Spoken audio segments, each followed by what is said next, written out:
about to break this down to you in a way where you're gonna have to take notes, okay? So make sure you get what you need to be able to get this information. The best way that you can build and gain more structure is to first pinpoint what the definition of structure is. I have notes myself, so I will be looking down. Structure is anything that is constructed or built from different interrelated parts with a fixed location on the ground. I'm gonna break it down. Don't be like, oh, I'm out. Stay. Anything that is interrelated means that it's working together as one for a common goal, okay? Fixed location, fixed in general, is anything that is permanent. That is where you will be at. And grounded is what you are standing on. The thing that you are not going to shift or move no matter what else is moving. And if you are to shift because of circumstances, you will return back to it because it's what keeps you solidified, balanced, okay? So in this scenario, as far as how to get more structure within life in a realistic way, is grounded. Your ground point is going to be God. That's what you're always going to return back to and stand on no matter what. His principle, his word, and his leadership and whatever he's guiding you towards. That's his promise. That's what you're standing on. When it comes to your fixed location, that's going to be your vision. That's the thing that's not moving. It's not going nowhere. No matter what happens, what adversity is coming up against you, you're ultimately going to get that thing. So your vision is your fixed location. And your interrelated parts are going to be your realistic plan. Those are going to be the things that work together in order for you to remain structured and get to your vision and honor what God is leading you towards. So remember, structure is to be organized or to build something. So you have to get organized. This is the part where you really going to have to take some notes. So when it comes to planning a successful build, you're ultimately trying to build yourself. That's why you want structure. When it comes to this, and I'm using the analogy of actually building a house, the first and most important thing that they do is they identify the building site. Where are they planning to lay the foundation of this home? So the most important question is, where are you building and what are you building?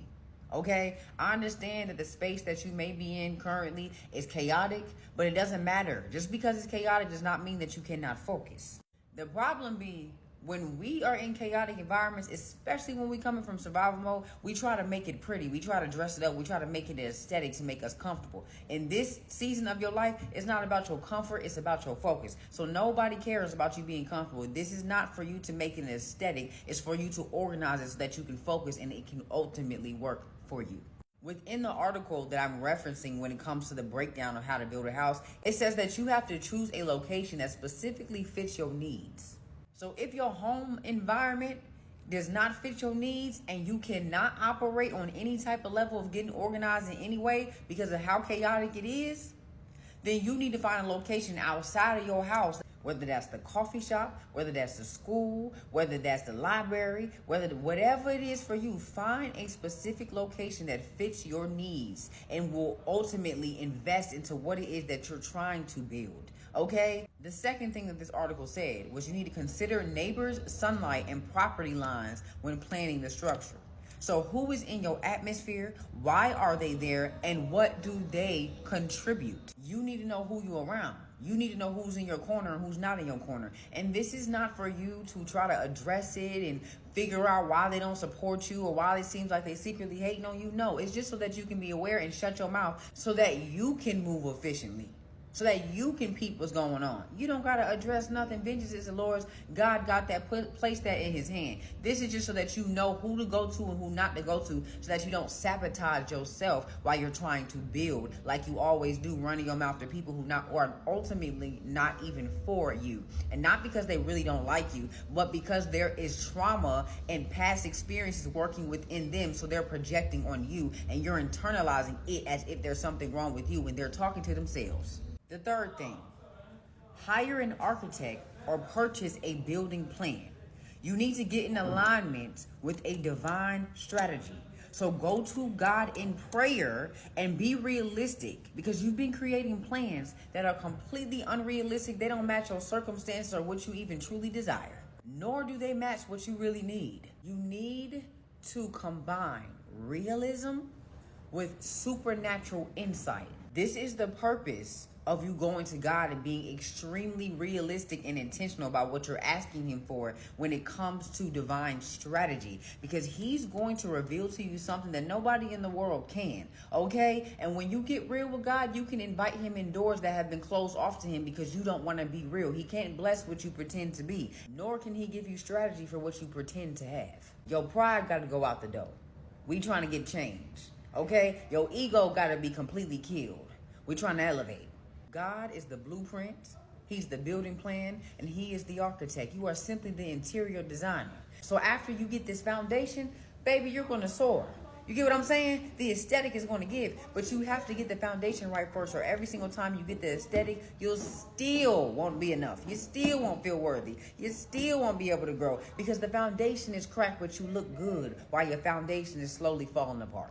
And this is what causes us to ultimately be double-minded, because we're going back and forth and back and forth. And it's like, oh my gosh, but I got the right outfit, but I got the car, but I got the house, but I got the credit score, but I got this. You didn't get the foundation though. So yeah, you can go out here and survive in the world, but spiritually and internally, you're not grounded or solidified. So that's why you can't stay consistent in building and believing that you can become what you ultimately desire in your spirit. The fourth step is to secure the appropriate permits. Make sure you're making the right investments.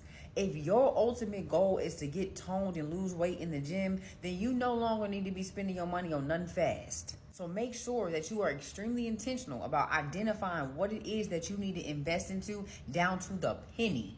Okay, down to the penny. And if you don't have the money, still get your numbers right. Because one thing about it, God is going to provide for you in the most miraculous ways possible. You didn't even expect for a refund to hit your account, and it's the exact amount that you asked for. But you need to know the amount to know what to ask God to invest into and why you need that investment, so that you don't get the money and it's like, oh, well, I just had to pay this bill. And now you back asking God for the same money again to invest in ultimately what's going to change your life. You got to be extremely intentional. So make the right investments, okay? This is where discipline comes in. The fifth step is use the plans to determine what work you can do yourself. But when I began to write this down, God downloaded it in my spirit and said, you need to identify what areas you need help in. You know what you can do yourself. You've been doing it. You're fantastic at it. That's no problem. You do it with ease. You do it unconsciously. But what areas do you need help?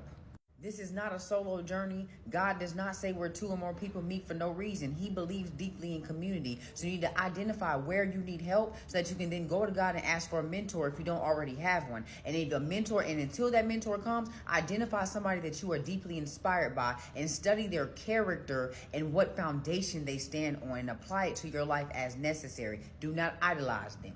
Okay? And then a good steward over what you have learned and yourself. I'm running out of time, so I'm going to do the last 2 points in another video, okay? But I hope this is helping you so far.